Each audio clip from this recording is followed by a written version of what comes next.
బాపట్ల జిల్లాలో భావదేవిని రథోత్సవం సందర్భంగా మాజీ ఎమ్మెల్సీ బీజేపీ జాతీయ కౌన్సిల్ సభ్యుడు అన్నం సతీష్ ప్రభాకర్ ఆధ్వర్యంలో ఘనంగా అన్న సంతర్పణ కార్యక్రమాన్ని నిర్వహించారు.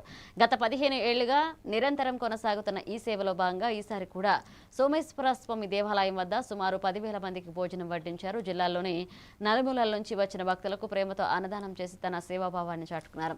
ఆయన సేవలను అభినందిస్తూ భక్తులకు కృతజ్ఞతలు తెలియజేశారు.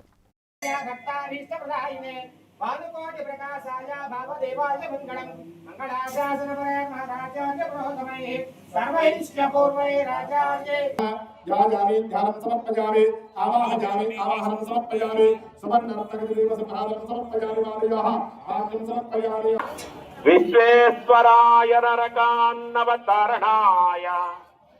विश्वेश्वराय नरकान्नवतारणाय गणेश महाराज की गंगा माता की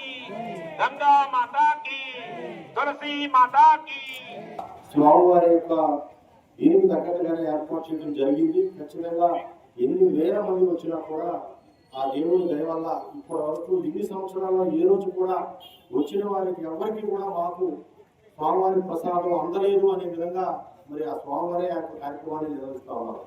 సో ఈ సంవత్సరం కూడా 15,000 మంది వరకు వస్తారనేటువంటి అంచనా ఉంది. ఆ అంచనాకి తగ్గట్టుగానే స్వామివారి యొక్క అన్నసంతర్పణతో పాటు ప్రతి ఒక్కరికి కూడా ఒక పండు మామిడి పండు స్వామివారి యొక్క ఆశీర్వచనాలతో స్వామివారి ప్రసాదించిన నైవేద్యం పెట్టి తీసుకొచ్చినటువంటి దాదాపు 15,000 మామిడికాయలు కూడా ప్రతి ఒక్క భక్తుడికి కూడా ఒక్కొక్క మామిడి పండుని ప్రతి సంవత్సరం ఇస్తున్నాం. అందులో భాగంగా ఈ సంవత్సరం కూడా ఇస్తున్నాం. ఖచ్చితంగా పెద్ద ఎత్తున మన ఈ ప్రాంతంలో ఉన్నటువంటి ప్రజలందరూ కూడా ఈ యొక్క అన్న సంతర్పణ కార్యక్రమంలో పాల్గొని ఆ భావదేవుని ఆశీస్సులు మరి ప్రసాదాన్ని స్వీకరించి ఆశీస్సులు పొందాలని, అదేవిధంగా స్వామివారి రథోత్సవం కూడా పెద్ద